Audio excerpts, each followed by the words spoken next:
ELYSION keeps getting shafted after Guillotine was released, with our previous character being Phantom, if I remember correctly, and in general not having specialized DPS hyper carries. We still only have decent-ish damage dealers and really good support. So let's talk about the new character Guillotine Winter Slayer, where she is right now, day one kind of review, tier list update, everything else in between. As usual, hello the internet, welcome back to the Waifus. I am Sefhi, your favorite gambling addict. And today's topic is going to be Guillotine Winter Slayer. Now, I did not get her, so as usual, thank you Scarro for letting me test here. When it comes to the test that I've been running and the difference between some of the characters, and we'll go over this in a second, right? But this is what Guillotine has. So 9, 9, 10, Bond 26, 23.56% Elemental, Bastion no though. You can pause and see what the other characters have, so you can get an idea of what's going on right here. Elemental is the same on everyone, but on Ludmilla, having 2 lines instead of 1. Scarrow just rolls once, and whatever he gets, he gets. And this is what we've been running in order to test a little bit what Guillo is doing. Now, something important before we go into the whole video, if you prefer to just, a TLDR of everything, if you want to build her 777 for the skills, not worth going to level 10, we'll talk about why later.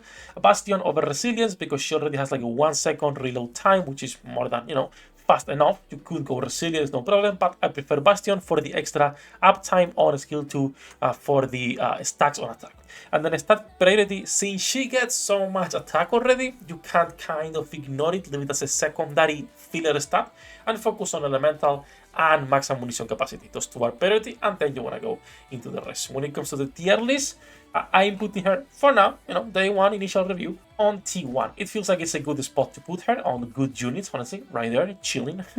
Because there's a couple of weird things with her, and a couple of great things as well, and we'll talk about everything now. So if you guys want, we can start with the skills and what's going on with her, and we can open our notes right here. Let me make sure you guys can see everything. It should be fine right here. So let's start with the skill 1. Skill 1, it's the skill that every time you level up will make you not only reload and also recover some HP, but also every time you level up, affecting all water code allies, it will give an elemental damage buff and an attack buff based on how many levels she has. She can get up to level 10, and you can still get the rewards for leveling up even at max level. So if you are level 10, right, you can still get these level up rewards for the extra reload percentage and HP recovery for herself. This is not gonna make like a big difference on her damage itself, even though the reload is nice for more uptime on skill 2, but it's still pretty nice to get as an extra. That said though, her skill 2 is pretty underwhelming. This is the skill that can stack up to 100 times, giving you an attack buff. And this is every 6 hits without core or 3 hits with core. So multiple things. Even with the 100% multiplier on attack, her damage is just underwhelming, and we can show some of the stuff right here if you guys want. It's just not that great. And again, this is with full stack on elemental advantage. Quincy is doing 5 bill, and then Guillo is doing 4 bill, which is great, but nothing out of this world. When it comes to Phantom, 4.1, 4.3, you have to understand Phantom, it's a character that needs to be played manually, and it's super situational and niche right now. She is kind of copium, let's say. And then Ludmilla, of course, 8 billion versus 4.6. Now, she's a great buffer, because if we remove Guillotine from the equation, Ludmilla goes down to 6.7. I'm using the Killer Wife, as you all know, because I'm lazy and I like having my rotations on auto. I am a lazy guy, what can I say? So in that regard, even with the 180% multiplier, it's kind of underwhelming damage. Like a 180 attack buff sounds amazing and super high, but then you go and see her damage and it's not that good. The other thing is that her stacks are right here, right? Every time you hit core 3 times or every 6 normal attacks, you're getting one of these stacks. You can get up to 100. That takes literally 40-45 seconds, assuming no core. So there is no good characters that can make this faster. Even using bunny allies, it takes the same fucking time. It's the same thing. So it does not really work. So there are not really good characters that can help with this. So at 40 seconds that it takes to fully stack this up. We were talking about this with Ali, but I don't think Shift Up is going to be making a proper stack duplicator characters. There is some units that could really benefit from this, but it will change the gameplay a lot. I would personally like to see it, but at the same time, Shift Up design when it comes to the characters is not the best one, so I wouldn't hope for it at least yet. And then maybe an attack speed buffer at some point. She could benefit from this. A couple more characters could benefit from this as well for getting their stacks faster. We'll see. I don't know what their plan is, but it would be nice to get someone to actually take these from 40, 45 or half if there is a core to even shorter. That said, outside of her own attack buff, she is also getting, as you can see, a permanent damage as a strong element continuously for herself, which is nice. Extra elemental damage is always welcome. And then you have her burst. Her burst is for water characters, extra 20% elemental and 10% attack damage. That's nice. That's great. That's always good damage buff. And then these could be used with Exclude Mila as your main water team, or like most people do, keep your Exclude Mila somewhere else, aka with your SBS or maybe with your Cinderella team, depending what you have, and then use Guillotine with Quincy. Again, it depends what you have, but this is good because it opens up more compositions for water, which is welcome. Now, multiple things to go over her skill set and the character itself, right? So first of all, ELYSION is still shafted, okay? There is no meta DPS. When we talk about meta DPSs for ELYSION specifically, and we can come here, there is nothing really good, I will say. Like if I go to manufacturers, ELYSION, you have the Killer Wife and Maiden. If you go to Pride Wen and we go into Nike, and we go into the tier list, Bosin is the one I like personally. We go ELYSION, you get your Declared Wife and your Maiden, and even if we go to Nike GG, what you will get, if I remember correctly, is also going to be exactly the same, which is Declared Wife and Maiden. So we have the same characters more or less with Phantom and Private Maid in here. So when we talk about ELYSION, they still kind of are getting fucked. I don't know what shift up objective is with this. I would love to see at some point more characters that ELYSION that can help in tower. It is the tower that absolutely everyone hates, because how hard it is to progress unless you have like every character they release that can help you do a little bit more damage. Right now, the best DPSs here are going to be either Private or the new Maiden or now this Gear. Like there is not a lot of units you can use for this, and a lot of them are limited as well. And then the other thing is her burst. It's continuous damage, but it's not sustained damage. Now, I understand continuous and sustain is a different word, but it's the same thing. It's just the wording that changes. I was testing this with Elec and also Summer Rosanna, and I was getting the same damage numbers with or without. It was the same damage, a million less, a million more, it depends what we're doing, but it was the same with Blank or with Summer Rosanna. So this is not sustained damage, but the wording, it's kind of sus, just like Haran, for example. I would love if Shift Up actually changes some of these units to be sustained damage, or if we get more sustained damage characters in the future, because it's kind of a shift up. Where is the sustained team? I'm just saying, okay, I'm asking, where is the sustained team? That the other thing I want to talk about, and we can finish if you guys want talking about investment, it's the gear and the cube.